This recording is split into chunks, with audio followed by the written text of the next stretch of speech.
For the most updated version of the Glyphs RPG blueprint, tokens, accessories and resources, please visit www.glyphsrpg.com. Also visit 2ddice.com for our internationally popular D20 RPG coins and our other masterful coin works. Good evening, it's C.W. Smith III, and we are going to be working in Chapter 22, which deals with civilization. Now, personally, I use that that term a little broadly. Civilization, what I'm basically referring to are settlements, architecture, and societies. Okay, so those are the things we're going to talk about in this very important chapter. Now, you're going to notice a pretty big similarity for this chapter to the environments chapter in terms of the flow, because once again, you probably guessed it, we're going to be focusing more on the random gen portion to define our civilizations. Okay, so we're just going to go over briefly here some different things to cover, and then the main focus of this tutorial is, like I said, the random gen points of your civilizations, of your settlements, your architecture, and your different societies or whatever. Okay, so let's move on. So first, let's talk about settlement types. Okay, so we have outposts, villages, towns, and cities. Those are the four main types that I would consider are important ways to categorize different settlements, right? So here I've got my token handy, and as you guessed it, like I said, we are going to be doing a lot of spinning and flipping to interpret our glyphs. So for outpost, look at your states glyphs here for settlement types. So outpost, we got the linear / square glyph. For villages, we have the triangle / wavy glyph symbol. Then here we have the town, which is the circle / dotted glyph. Okay, and the city, the clustered hexagonal glyph. Now, if you notice, there's nice logic that goes between these glyphs here when I'm talking about these. I don't just come up with definitions and just assign them at random. Okay, I use what the symbol communicates to me the most, and to make the most sense out of it. So here, let me show you what I mean. So let's take a look at the middle symbols here for a second. Okay, this will help you read them a little bit better too. So for outpost, when I think of outpost, it's very barren, it's very basic, very simple. There's almost nothing to it, right? Okay, kind of like a line. So when I'm looking at states glyphs, I think of outpost as very linear, very simple, very base, right? That's what I mean by that. Village, okay, you've got a little bit more structure here. Okay, you'll notice the very middle of the triangle structure glyph. You've got the wavy, almost electrical lines. So to me, that communicates movement. That communicates a little bit more activity from something very basic. You could also look at it almost like a river. If you'll notice, if you look close, there are two lines that are beside each other, and you could almost look at it like a river or a canal, almost, you know, like a lot of villages are built around. So you could interpret it that way. It's up to you, but that's what came to mind when I was coming up with these. That's why I assigned that. Okay. Finally, we look over here to the circle dotted states glyph. We have a town. So you'll see here a lot more structure here, right, compared to these two. Okay, the dots in that case represents a little bit more of a defined society. Okay, a little bit more structure, very robust. Okay, most role-playing games are loaded with towns. Okay, and finally, city. So your bustling metropolis, right? So look here at the hexagon states glyph. You'll notice these dots and squares, right? They're clustered together, so even more structure. They're clustered and layered on top of each other, not unlike you would see in buildings, you know, in a major metropolis. That's why, in my mind, I came up with this arrangement. Okay, types with the glyphs. I just wanted to show you that because I think that's very important to see why I come up with things the way I do.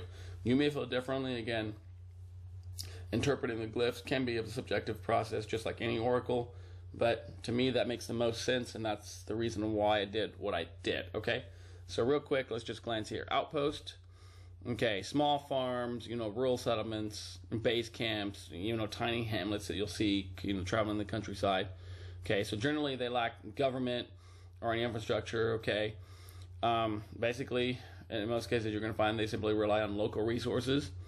Okay, so they can exist pretty much as an extension of a nearby village, and have an average population of up to 100 people, or maybe 1 or 2 people, So your tiny little base camp, your little hamlet, or even a dungeon. It's up to you how you interpret that. I use these terms, again, very loosely for you to figure out, okay? So just wanted to make that very clear, okay? Next, we have the village here, okay? So they're very self-contained. Generally, they're rural or semi-rural communities, okay, in most cases, that generally, when you're looking at populations, have a few hundred to maybe a few thousand people living there, okay? And you'll start to see a little bit of commerce and a little bit of organized government in there, okay, for those of you who are looking at that. Finally, on number 3 here, we got the town, okay? So a town, just think of it, in my opinion, as a small city, okay? So generally several thousand people, they're going to live there or work there, okay? They thrive on commerce, talents, resources, pretty, like I said, self-contained in its own right, okay? They generally, in most cases, will have a centralized place of worship. They have a pretty simple but effective government and administrative functions of some kind implemented, okay? Finally, the city, okay? Like I mentioned before, it's a metropolis of, very tightly packed monolithic structures. That's why, again, look at the cluster glyphs. They're very clustered and structured, right? Makes sense to me. Okay. Now, depending on the size or layout of the city, okay, and its resources, they can, accommodate up to millions of people, okay, depending on your setting. I know it doesn't apply to every world, but, a city, think of it as a way to accommodate lots and lots of people, right? So, when you're thinking of a city, you should treat it as law, science, and entertainment. So it's this giant, massive hub of pretty much everything, right? That's how I would like to think of it, okay? So that's pretty much covers it for that section. Now, when you're coming up with these, think about what their function is, how many people are going to live there, what kind of resources, are going to be around there. Is the village itself, is the settlement itself built around resources? Are they protecting something? Are they hiding from somebody? Okay. 372, up in here, get some ideas of what I'm talking about, okay? Because now I want to move on to the fun part, which is the random gen part, and we're going to take it slowly, but very methodically. I will be also taking notes, and we're going to have some fun.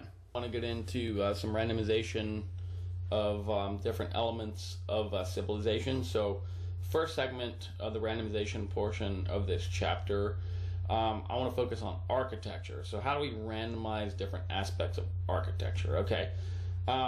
Unlike the environment chapter that was mostly based on states glyphs, for the most part, this for civilizations, we're going to be using a bit of everything, quite a bit, including letter clues. So it's very nice to have, besides the token itself, a nice omni grid and preferably a nice board on hand. If you don't have one already, it's very nice to have it on hand for this portion.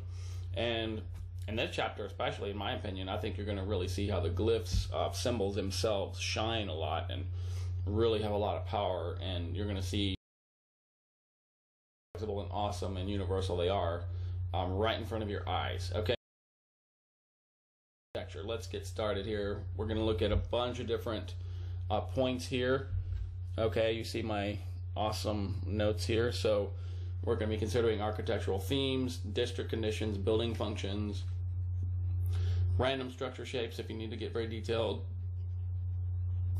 structure material, okay, if you really care about the material, window properties, random structure sizes, perimeter types, random roads, perimeters, paths if you need that, okay, random path conditions, and random access points. So a lot of points here to consider when we're dealing with architecture. I'm going to go down them one by one, show you how to randomize them, and I'm going to take notes as I go to make sure I'm organized. Okay? So if you haven't noticed by now, these tutorials, they're unscripted, they're very impromptu, they're very real, okay, straight from the source. So I do the best I can, and I'm doing it for you, okay? And I think so far we've come a long way, and really cool things are happening. All right, so let's talk about architecture. Okay, random architecture. So first, we have the architecture theme. Now, architecture themes are very nice. Basically, they're shortcuts. They're very convenient ways for you literally to summarize a settlement's, appearance in one sentence, okay, one word. You can tell them right off the bat what the theme is inspired by, if it's literally a specific culture or it's kind of half and half, blended from something else. That's up to you how you interpret it, but themes are very nice and they save you time. So themes, we're talking about cultures, we're talking about the architecture style, right? Egyptian, Western, medieval, British, and so forth. In the book here, on page 373, there's a nice list that I came up with that are defaults. Obviously, feel free to add or take from that as you see fit, just like everything in here. But that's what we're going to look at today. Okay, so let's just use some letter clues because the list is so broad. Letter clues I found are the best way to go with that. All right, so how do we randomize? So let's get a random theme here. So just toss it in, H, and I want 3, maybe 5 letter clues if I need to, until, like I said, the first one that comes to mind is what I care about. So again, okay, looks like F to me. Okay, let's spin that around a little bit more. A. What are we coming up here? Okay, let's just toss it up here. Oh, it's attracted the very center today.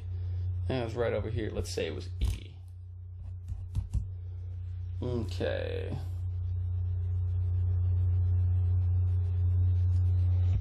No, nothing really jogs my mind. Nothing with H or F or A. Let's just do it this way.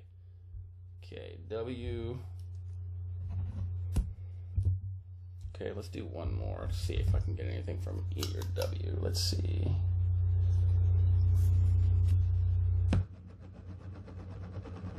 Okay, the idea is to get enough clues to help jog your mind into thinking something right off the bat instead of looking at lists. So let's see. Got a nice list here. I know the book says 3, sometimes it may be 5, but the idea, like I said, is just to jog your mind. So I got a nice selection of letters here.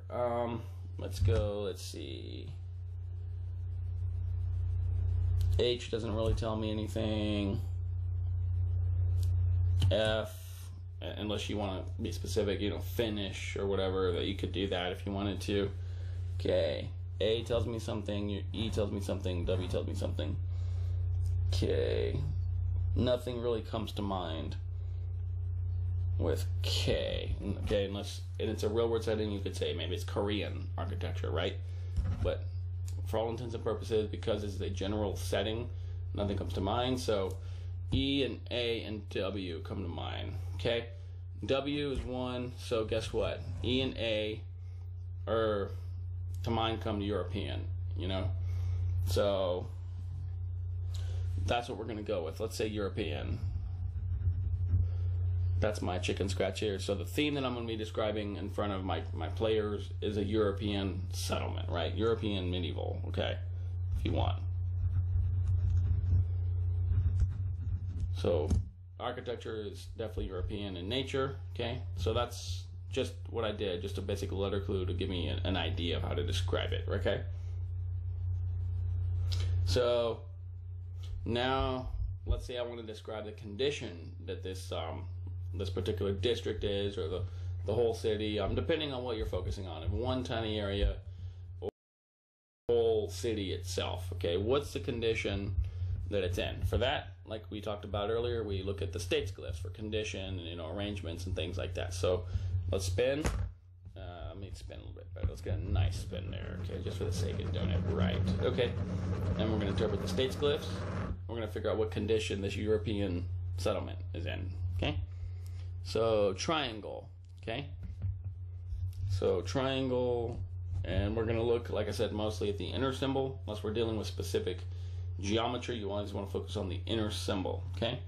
So frequented and worn, okay? It's very worn and torn. Now again, let me show you why I came up with that, okay? I know it's in the book, you can read it for yourself, but this is why I came up with what I did, okay? So frequented and worn, okay? The triangle glyph here, let me zoom in on it. Okay, camera's not the best, but I do the best I can. So frequented and worn, okay? the inner symbol communicates that it's very cracked, right?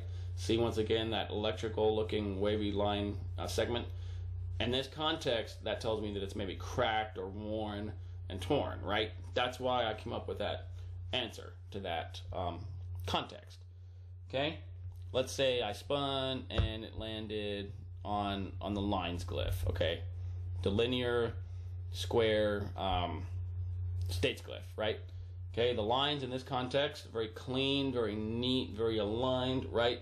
To me, that tells me it's very mint, very refreshed, you know, very clean, decent condition. So now I have, okay, because I spun here on the triangle, okay, I have a European style settlement that is pretty worn and torn. So maybe by soldiers that came through, maybe they just recovered from famine.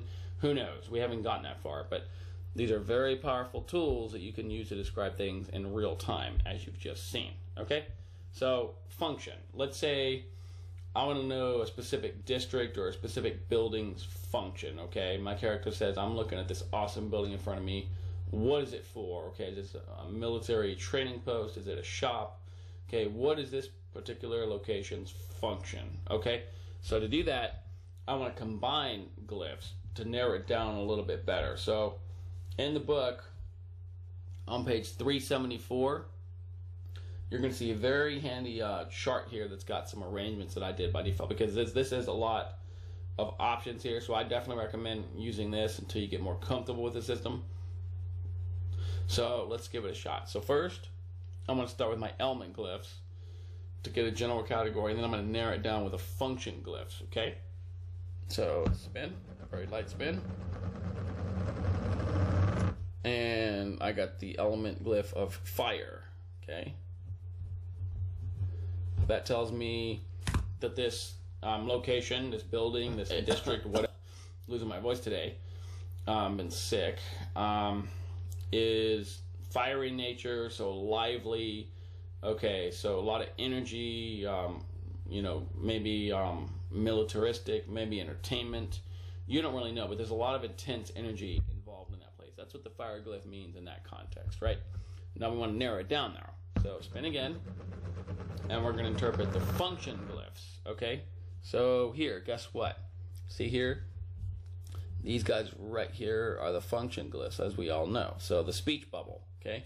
So the speech bubble means it's social in nature, right? Because we speak, we socialize, we interact. That's what that means, okay? So it's fire and social in nature. So what comes to mind when you see those two configurations? It's up to you to decide answer, or you can simply refer to the charts here that I've already made for you, okay? So right off the bat, I think of entertainment, right? I think of a nightclub, okay? Or a strip club, or people are going crazy, they're drinking, they're partying, a tavern, a nightclub, people are dancing, it's just really crazy, right? Fiery, intense, lively. That's what this communicates to me. So combination can be very powerful to help narrow it down very quickly, like I just did, okay? So you can refer to the charts that I've done for you on 374, have them ready if you need to for your campaign. Again, especially if you're new at this, you're not going to master the system overnight, okay? Like I've mentioned all the time, it's something that grows with you over time, okay? But there's our building function right there. In two glyphs, I literally just told you what this is randomly. So pretty awesome stuff, okay? Now, let's say, for example, that I want to find out a random structure's shape. So what's the overall shape of the building, or a particular section of the building, or whatever, right? What is the subject's overall shape, okay? How do we do that? So first, spin, or drop it, or slide it, or no, not slide it, but you want to randomize it. Shake it up, just drop it in, spin it, it doesn't matter, as long as you're not focusing, right?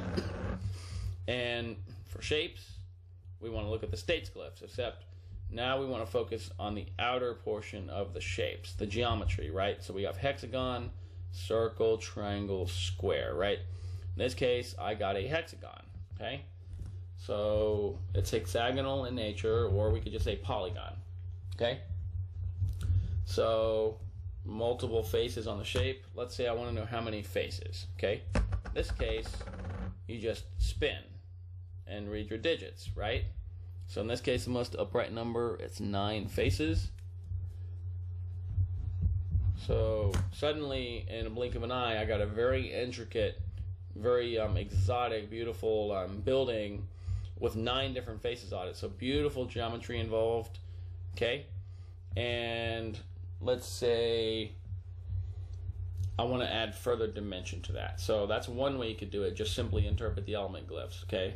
Or the states glyphs, just to give you a general shape. That's all I did, literally, is just looked at the shape to give me a general idea how to describe it. If it's if it's a hexagon symbol, that just means polygon. That means you can have, it could just be a hexagon, or you can have multiple faces on there. In this case, if you need that, just use the digits, right? Pretty common sense, okay? So that's all I just did. Now, let's say I want to take things a step further and add more dimension. Okay, let's say I spin, right? And let's say, in this case, I got a triangle. Okay, in this example, let's say my structure here has got a triangle shape, right? And let's say I want to add more dimension to it. So I'm going to look at my permutation glyphs. Okay, we don't use those very much, but they are there to basically distort and skew and add more structure to things. Okay, they're not used often, but they do serve a purpose. So in this case, I'm looking right here at this glyph. Okay, so that's our skewed glyph. It's very skewed, right? So what comes to mind when I think of a skewed triangle? Okay, let's take a look at that. So it's triangle here, and it's skewed, right? Okay, so maybe right off the bat, you know, it could be, let's see, trapezoid, right? I mean, that's what comes to mind. Or maybe you could, you know, an oblong triangle, I mean, whatever you want to call it, just something that's distorted, right? So skewed, not just a perfectly symmetrical triangle, okay, or a tetrahedron, right? So in my mind's eye, that's automatically what I think of. I think of a trapezoid structure, or like I said, something that's just, you know, completely distorted but still triangular in nature. So it's up to you how you interpret it, how you describe it to your players, but those glyphs help you distort it and add more shape if you need to, but most people don't need them. They just use the general shape to get an idea, right? That's all we're doing here. Now, let's talk about structure material, okay? Let's go, let's see, and you can follow me along if you need to on page 375. That's where we are in the tutorial. Now, because once again the categories are so broad, we're going to look to our Omni grid to give us some letter clues on the material. Again, this is only if it's random. The more random you get, and I've said this many times, the more odd, excuse me, still sick, the more odd and out of place things may seem. So use them, you know, sparingly, or to kind of change things on your player, or add a little fun to things, right? So random structure material. So what are we talking about? So shake it here and just drop it in to get some letter clues. E. Okay, let's just dump it in here and spin. Okay, right there, let's say O.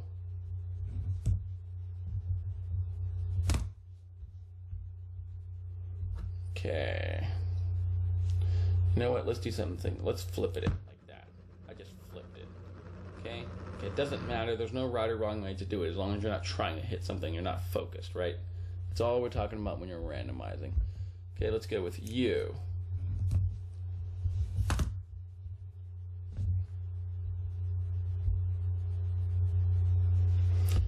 And let's get a couple more in there just for the sake of having some options. And let's spin that in there. Oh, look at that. Okay. Oh, you again. What is up with that?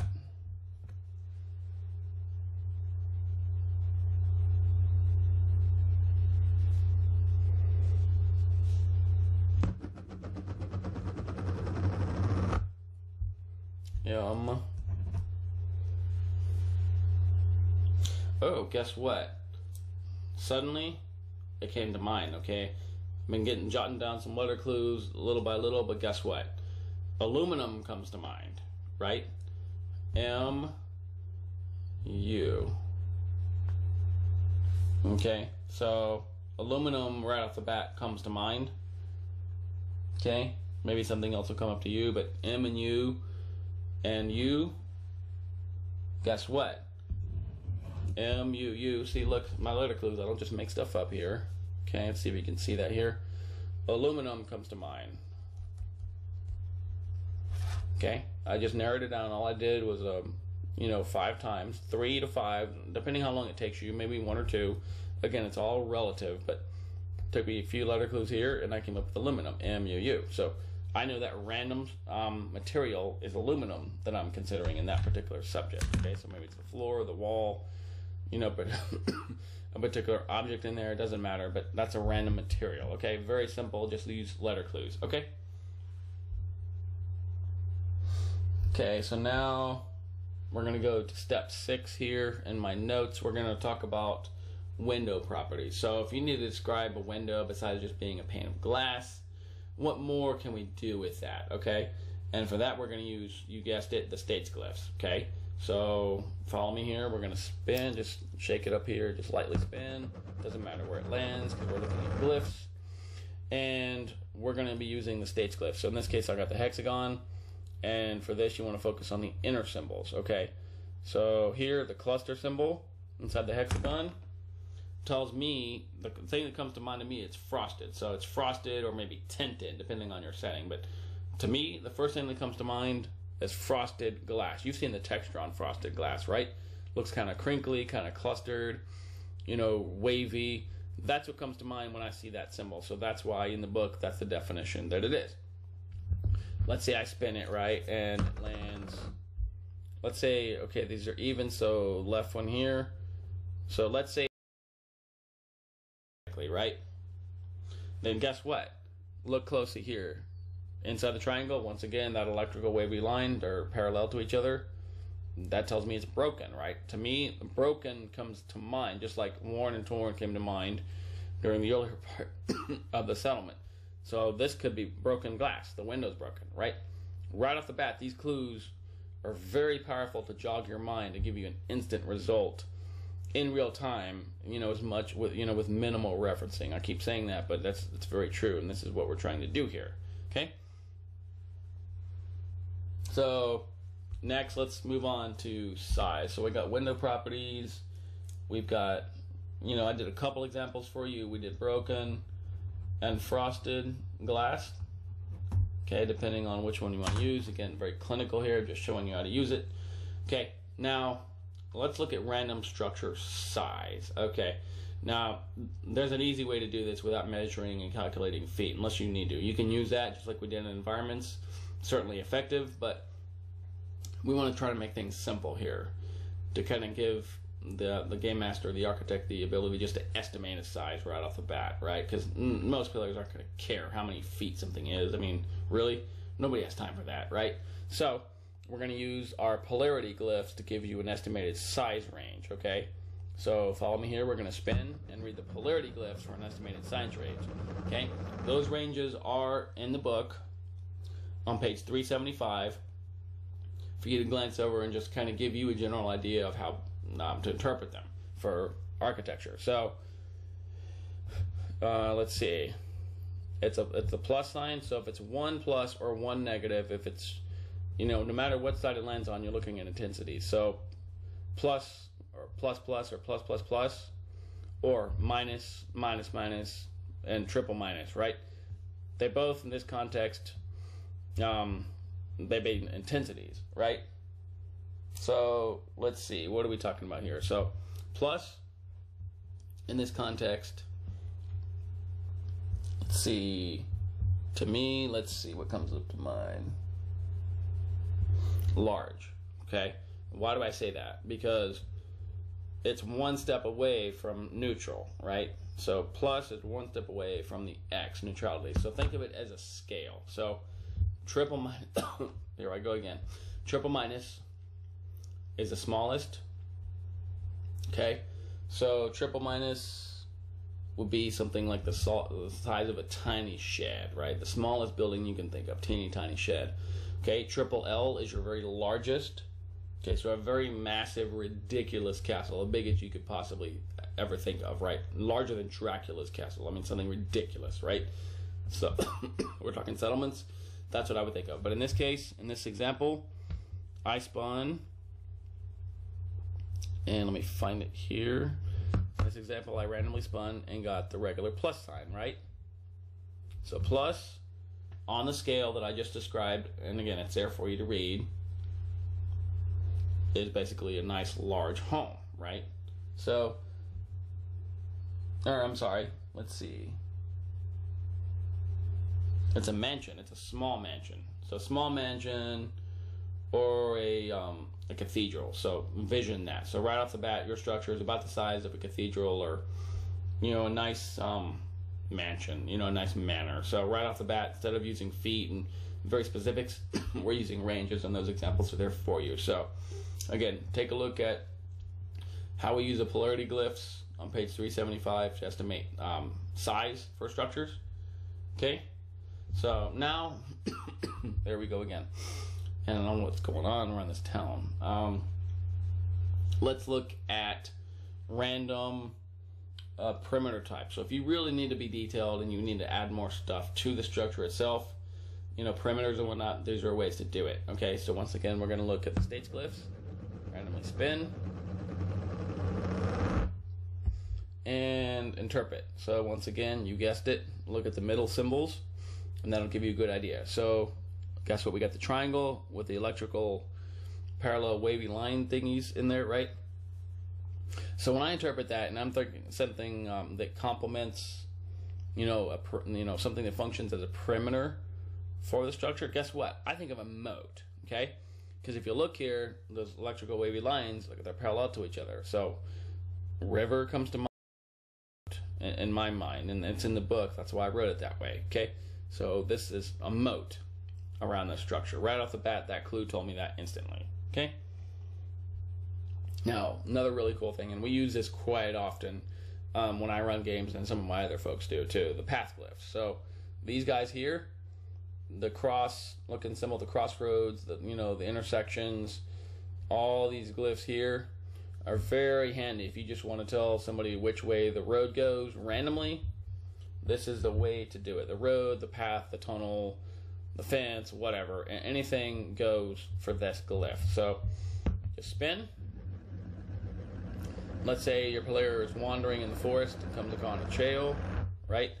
Or you're looking at the structure of this guy's wall that wraps around his house for whatever reason. Go. Which way does the path go? So here, I spun. Let's say it lands on the crossroads here. And guess what? In front of your character, you see a road that goes straight ahead. And you could also go left and right. So a nice four-way stop, right? That's essentially what just happened here. So you could apply this, like I said, to paths, to roads, or perimeters around your location. So maybe this place here is sitting right in the middle of four paths that intersected. Okay, that's one way you could describe that, what that just happened. Okay, if you want to get more detailed into path lanes, if you want to cut, if you're describing a highway or something like that, just spin. Okay, you've already described the path itself, and now we want to look at digits, right? So digits from 0 to 9. Okay, 0 in this case would mean in this example, right? So it's pretty big, accommodates a lot of traffic. Okay, right off the bat, I just described that in pretty nice detail when using minimal clues. Okay, so let's say I want to describe the path condition. Okay, let's say I'm concerned about the road. What's the road look like I'm describing? So states glyphs, just randomly spin, drop it in, look at your middle symbol. Guess what? Dotted circle. Okay, it tells me there's holes in the road, right? Think about it. You're looking at dots in the middle of a circle. What comes to mind when you're talking about the road? Holes, right? There's potholes all over the damn road. That's what comes to mind when I read that. Okay, very simple, very intuitive. Okay. I stress this. I cannot stress this enough. This is not a system, when you're using the glyphs, it's about right or wrong. It's about what's intuitive, what's natural, and what's the first thing that comes to your mind that you're interpreting for your players. That's, I can stress that enough, okay? So, potholes. Okay? Now, random access points. Let's talk about that real quick before we move on to the next segment. Okay, so elevators, ladders, things like that, right? That's what I mean by that. Stairs, all that stuff. So let's look at the states glyphs, and we're going to look at the inner symbol and see what comes to mind when I look at that, okay?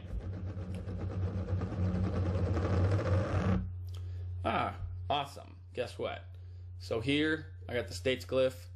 It's got the square with the lines in there, so take a minute and think about it for a second. If I'm describing an access point to a building or inside the building, I look at the very nice linear structure that's arranged on top of each other. Okay, 3 lines, right? What's the first thing that come to mind? I think of stairs or a ladder, right? So stairs. You got a nice stairway in front of you. Okay, right off the bat, I just told you that. And if you want to get more detailed, if you need to, okay, so 2 stairs. So there's, in the entrance of this giant house, right, you have 2 stairs, 2 giant stairs that lead into the entrance, okay, if you want to get that granular. But that's all there is to it. Very straightforward, very intuitive, and the possibilities with this are literally endless. Now, I want you to shift your focus to interiors. So let's take a look at how we address that when we're talking about different architectures. So what goes on the inside of the building, right? What does it look like? Okay, so that's what we're going to talk about here briefly. Okay, not as many things to consider. So first, in my mind, you should probably think about what the function is. Okay, so what is the purpose of this room? When you walk in, you see this, square structure around you. What's the purpose? What goes on in here? What happened? What is it for? So, nice way to do that is simply use letter clues. Okay, because there's so many possibilities, even beyond the glyphs themselves. Okay, letters themselves are symbols. Okay, people don't seem to think about that. Letters are symbols that communicate thought, right? So these are very powerful things to have at your disposal. So don't underestimate the power of letters, okay? Let me just say that. So that's what we're going to be using here. We're going to use our OmniGrid to come up with letter clues for interiors. Okay, so what's the purpose of this room? Okay, let's shake it up, and let me just spin that in there, okay? Flip it in there like we do, okay. So here, let's see that. That's right there in that zone. So S. Let's do that a few times. Okay. Let's get a nice spin going. Nice and random. There is no strategy. Okay. Okay, right in here. O. Alright, so I'm writing these down as I go. And let's do one more. Let's do a couple more.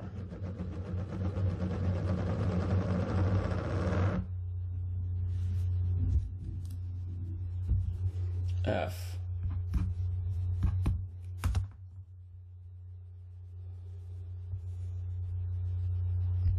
Okay, I have a couple ideas, but let's see if I can narrow it down a little bit more. Okay, and again, this is just clinical. I already know what I'm going to do, but this is just clinical.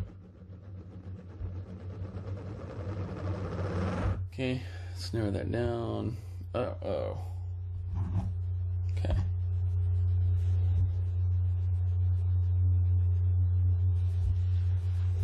Okay, so I got 2 O's here. Okay, I already have another idea.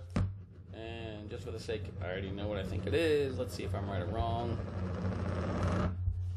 S. Okay.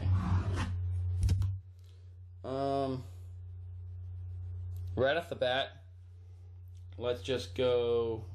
I got letter clue wise. Let's take a look here what I came up with. And again, this is clinical. I already have an answer in my head. Just want to show you why. So 2 S's. Okay, this one I didn't really have to do, but I did. 2 O's. Okay. So before this came about, let's take that one off. I already had in my mind the first one. O here, zoo. So that's what came to my mind when I interpreted. Again, there's no right or wrong answer. Every game master is going to see things differently. But when I saw this, okay, I think of zoo. Okay, so zoo, right? There's no Z there, but the letter clue jogs my mind to zoo. So this area that I'm in this particular person's zone has a zoo inside. Okay, that's the purpose of that room. Okay, let's say you want to talk about decor themes. Okay, you're describing the rooms, decoration, influences. What is this guy into, so forth. We use letter clues again. Okay, and we're going to be using architecture themes just like we did earlier on in this chapter. Same thing applies to the interior. Okay, what are the design influences and cultural influences in this area if you need to go to that detail. So let's use letter clues again, and I'm going to spin and toss it. And, ooh, perfect, right. Oh, that didn't do anything. No, let's try that again. Let's get a better spin.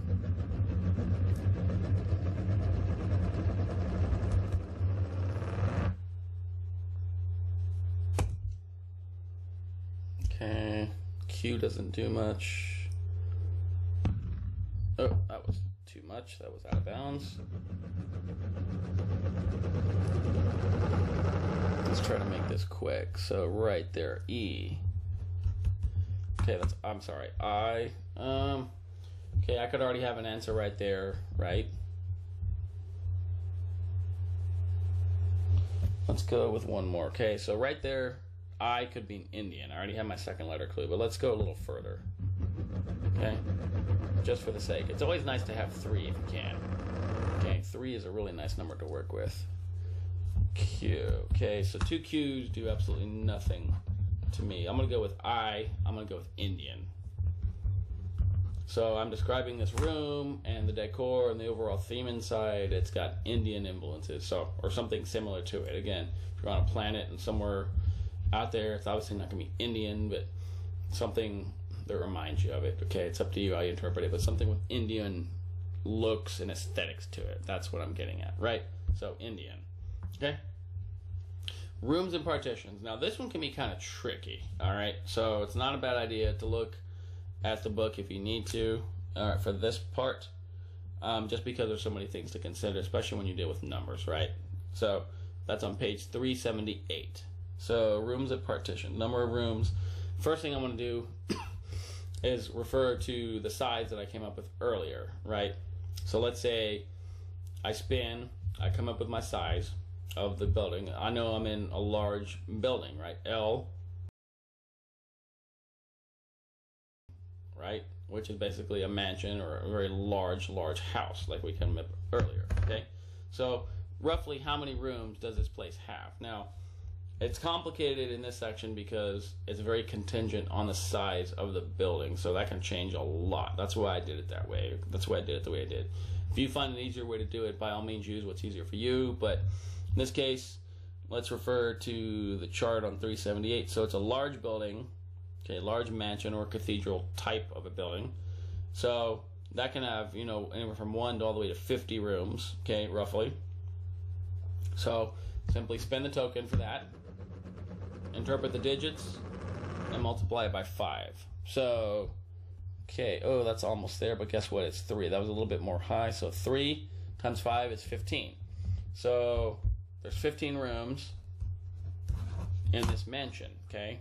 Pretty stereotypical, but 15 is what I came up with based on my calculations, and it makes perfect sense, actually. So now let's talk about room and ceiling shape. So if you really have to describe the ceiling of the room, right? Character looks up and maybe he wants to make sure there's no monster stalking him, or he sees a chandelier that's loaded with fancy crystals. I mean, I don't know. And you want to, for whatever reason you find it important to describe the ceiling, guess what? We're going to use our stage glyphs again. Okay. Okay, let's just slightly spin it, randomize it, doesn't matter how you do it. Okay. And we're going to looking at the outer portion, the geometry portion of the stage glyphs, right? We're not interested in the lines this time, not yet. So here I got the square. So guess what? You look up, it's a standard square ceiling, right? That's all that tells me right off the bat. Okay? That's all there is to it, to that. Now, let's say you want to stretch that out a little bit, okay? Just for the sake of doing it. Okay? Let's look at the permutation glyphs. So here, permutation, I got the star, okay, very linear framework star. So I look up and yes, it's a square ceiling, but guess what? This tells me, and again, this is only if you want to get that detailed. You don't have to do this every time, but if you want to look up, and guess what? There's framework, okay? That's what comes to mind when I see this star, the very linear framework star. That's what that glyph is there for, that permutation glyph, okay?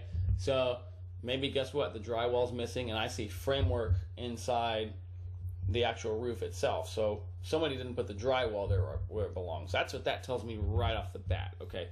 Lots of really cool possibilities can happen with this, and that just happened here again, okay? That's what we're talking about, okay? Room arrangement, okay?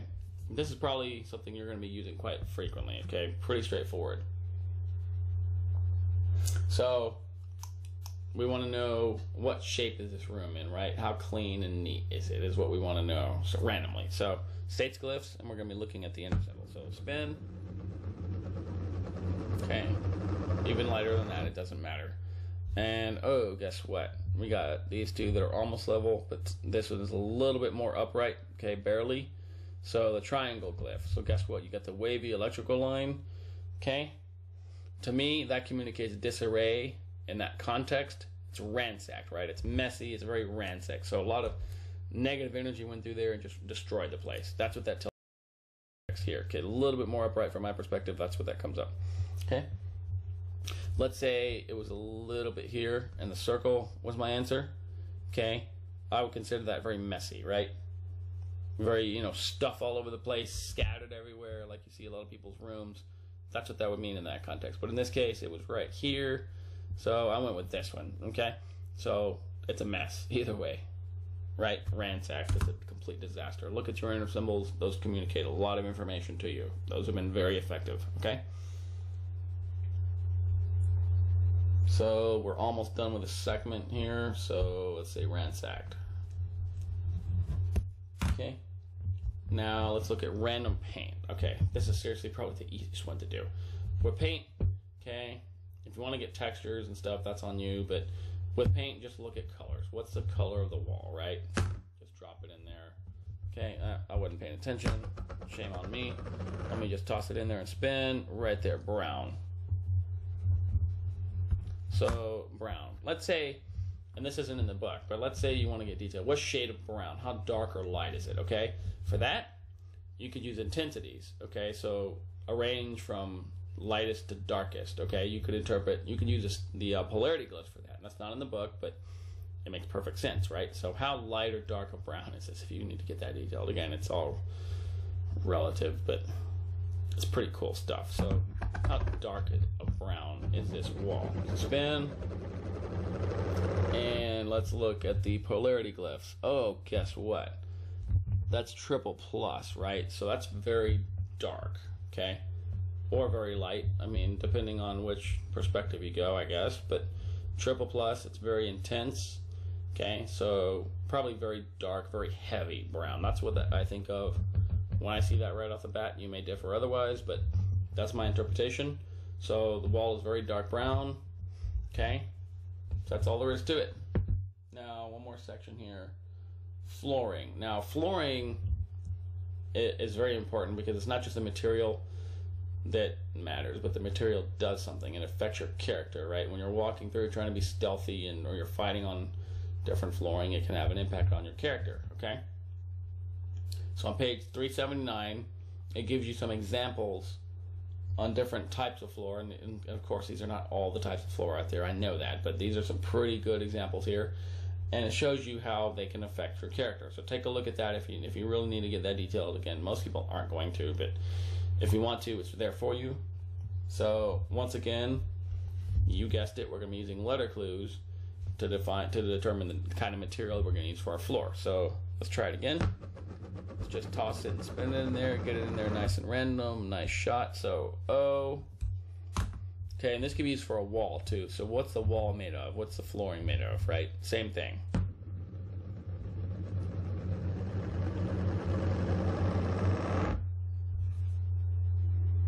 Let's go with E on that one. Okay. Close enough. Let me spin. Oh, that was too hard. Let me just lightly flip it in there. A.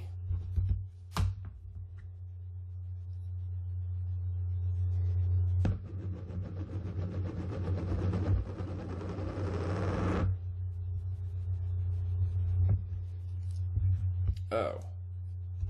Okay, guess what? O likes me today for some reason. O's been very popular, but guess what? O and O, in this context,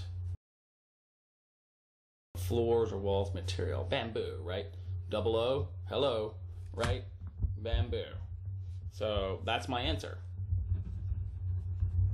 So if I'm describing the floor, it's nice bamboo flooring, maybe something you might see in Japan, right? Or the wall, you know, lined up with bamboo or whatever. It's up to you what you're describing, but that's really all there is to it. The thing that I tell people again, don't overthink it, don't over intellectualize it. Let it be very intuitive, very natural, and enjoy this process as you're gaming with your friends and describing your setting. And you're going to see just how powerful the glyphs are to truly make everything random and new every single time. That's what we're doing here, okay? So now without further ado, let's move on to the final section of this chapter. We're going to talk about civil metrics, so stay tuned. So most, if not all, societies are measured by a different set of metrics. Now in glyphs, we're not going to look at every single one because this is a game, but I've narrowed them down to 6 basic metrics that we'll look at for your game setting that we're going to consider when you're describing your civilization, how it functions, how it operates, its culture, its economy, all these things, right? What it does, okay? So that's what we want to talk about here in brief before we move on to the monster chapter, okay? I know y'all are waiting to create some crazy creatures. It's going to be awesome, but right now let's talk about societies, okay? Civil metrics. What do I mean by that? Okay, so science and technology, okay? So for that, on page 381 and 382, I've got a nice detailed examples for different segments for you to look at to give you an idea of what I mean. Okay, so for that, randomly, all we're looking at is digits, right? From zero to 9. So spin. Okay.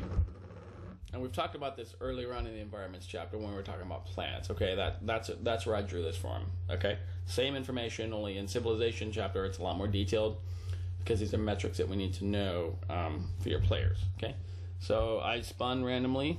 Oh wow, and I just spun an 8 on my digits. So that's pretty ridiculous. So an 8 is a type 3 civilization on the card of sale, or however you say it, right? So that's pretty ridiculous, right? So for weapons and armor, generally they're energy-based, great advanced range, radial, siege arms, fortified armor, so the most ridiculous stuff you can think of, right? Okay, their advanced medicine can cure any illness, okay? Surgery can heal any injury, but they're not able to resurrect the dead, okay? So type 3, unless they're using magic or whatever, can't resurrect the dead, okay? I want to keep that in mind. Okay, as far as science goes, this civilization has harnessed gravitational forces. They can create simple life, artificial worlds, and very powerful AI, right? Okay, for tools, so most tools that exist in Type 3 civilizations are for biological inhabitants to conduct basic maintenance on robots and crafts and stuff. Okay, at least that's how I've got it. Okay, you can do what you want with it, but that's what I think of. Okay, for vehicles, okay, so space travel to any chartable destination in the known universe through wormholes. So Type 3s can travel the universe through wormhole technology, okay? So I spun that randomly. I'm just going into detail here so you know what I'm talking about on page 382, right there for you. So that's 8, okay? That's all you do. Just spin the digits and look. In this case, it is a list because there's so many details to consider. So I try to avoid lists as much as possible, but sometimes you do need them for high level of detail, okay, such as this, very precise, right? Okay, now let's talk about government ideology. So how do these people think? Okay, so we have a civilization that's extremely advanced. It's type 3, right? I'm going to write that down on my notes here. So one of the most advanced you can get next to demigods, next to living gods, basically, right? So what is their government ideology? Okay, so that can apply to this civilization or a different one. It doesn't matter. So spin the token, and we're going to look at polarity glyphs, okay? So from triple to minus to X all the way to triple plus, okay? So what came up here? Oh, minus sign, single minus sign. So single minus is communist. Okay, there's a chart here on page 383 that gives you an idea of how these structures apply to government. Now, I'm not trying to be politically correct. I don't get into all that stuff here in my game, but these are some ideas on how you can categorize different political structures or social structures in your game. This is what I came up with. Feel free to add or subtract your own, okay? And I always say that. Feel free to do that here, but my interpretation, okay, minus is communist, okay? So on the scale, triple minus is an autocracy, okay? So dictator, you know, is a supreme being. They control and do everything. One person does it, right? Then you move on to oligarchy, then communist, okay, right? So the collective mindset, right? Then, and then the X, you have anarchy. So anarchy is temporary in most cases. It's a transition of power. Okay, anarchy is a dead center. It's X, right? There is no structure at all. X, nothing. Okay? Then you have a democracy, majority rules, right? A republic, you know, it's similar to democracy except, you know, not everybody can take it and so forth, very specific things, right? And finally, libertarian structure. So people govern themselves. You know, laws and government is very small and minimal, and they're basically there just to preserve the will of the people, okay? So that's how I structured them here. Feel free to elaborate on your own. That's up to you, okay? But in this example, I spun X. Oh, wait, no, I'm sorry. I already spun that. No, I spun the minus sign in the early example. So minus is communist, okay, on the scale. So they're communist or collective. I mean, it doesn't have to be a specific term you assign them, but they're communist or collective. They're hive-minded, right? They're hive-minded, I guess you could say. We're talking a type 3 civilization, so very hive-minded, right? Okay, so let's see. I'm writing that down. Economic status. Okay, let's take a look at their finances. What does their pocketbook look like? So let's take a look here. So spin, let's see. Spin, states glyphs. We're going to look at states glyphs.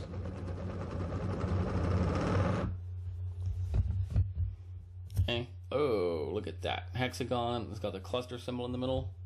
So they're very wealthy. Now, think about it for a second. I see a cluster here, and suddenly I see layers and piles of gold. Okay, that's what automatically comes to mind in this example here. Okay, so layers and layers of gold, right, in this example. So wealthy, that's why I came up with that interpretation. So this is a very wealthy civilization. Makes perfect sense so far, right? Now, on page 383, there is an example that you can follow if you need to convert currencies. A little complex, but if you want to get detailed, that's great. It's there for you. I want to move on to defining occupation. So we know quite a bit about these people already. So very advanced. They got a very hive mindset when it comes to their government. Okay, and they're very wealthy. Okay, what is their defining occupation? What do they do, right, as a society? So let's spin. And for that answer, we want to look at our function glyphs. Function glyphs define purpose, right? We're going to use those during encounters a lot, but what's the purpose or function of something? That's what we're looking at. So here, the wrench symbols, these are my function glyphs here, right? The wrench is most upright. So let's see. Let me write that down. Okay, so these people make something. So they have a niche for manufacturing. The very best of everything. Okay, they make and create stuff. They're builders. This is a builder society. So a type 3, you're dealing with people that build, you know, worlds, right? So these people, you could say they build massive starships, motherships, or even small planets in life. So these people create stuff, right? So they build. So they're very advanced, they're hive-minded, they're wealthy, they build stuff. For their level of advancement, you're probably talking worlds and massive ships and something completely ridiculous to conceive. But that's what we're dealing with here so far. So as you can see, as we narrow down these clues, you get a very nice picture painted in your mind as we go along. That's part of the neat part of this process, okay? So let's take a look at their culture. Okay, what do they value? Okay, so for that, I think the element glyphs are probably the best approach to that. So spin. Let's look at our element glyphs. Oh, guess what? These two are level to each other from my perspective. Okay, so fire is to the left because I read left to right just like most of us do. So fire. Oh, guess what? These guys are pretty bad. Don't mess with these guys. Okay, so this culture, okay, the fire glyph, you can say they place, a cultural emphasis on athletics, entertainment, competition, or conquest. So in the culture, you could describe it as that, but for this level of advancement, the thing that makes the most sense to me is conquest. So these guys conquer, they build worlds, they take over worlds. I mean, this is a very serious civilization you're dealing with here. Okay, so it's in their culture to conquer and take over, maybe harvest resources from other worlds to build other ones, right? That's, to me, that makes the most sense. Okay? So one more thing to consider here are demographics. If you need to get that detailed, it's there for you. Okay? Now, you can do this a number of times depending on how many you need to, but we're going to use letter clues to narrow down. We're going to be looking at race types. Now, again, feel free to add in your own race types if you need to, or take them out depending on your setting. Elves probably aren't going to exist in your setting if it's sci-fi or so forth, whatever. But we're going to use letter clues. What's the main demographic, right? So here, get a few of them in there. And let's see, let's put that there, right there. M. Okay. And just randomly toss it. Let's put it down there. It's right there. O. And let's, too much. Nah, it's not where it gets spin. Okay, let's put it down, know where it's going, Z.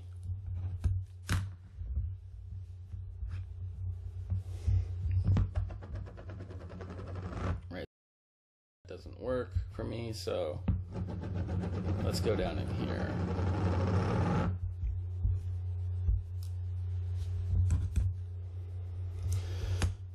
Okay, so I got 4 letter clues, that's all I need. So M, okay, O doesn't do anything, Z doesn't do anything, A. So A and M, okay, right here, A and M. Comes to mind with those letter clues. So human are the primary demographics here. Okay, if you want to look at who's the secondary important demographic there, you just repeat the process and so forth, okay? And that's all there is to it for civilization. So I'm glad you had fun. Really cool to see how all of this works together and how awesome the glyphs work to paint a picture in your mind once you really just become comfortable and have a receptive mind to this system as opposed to just trying to memorizing everything. Of course, you do have to refer things occasionally for very specific things, obviously, but I think this is a very intuitive process, very fun. And again, the whole idea isn't to complicate things. It's to make it not only simplified, but save you time in game so you can focus more on playing. So that's what we're doing here. Take whatever you need from it, and happy gaming.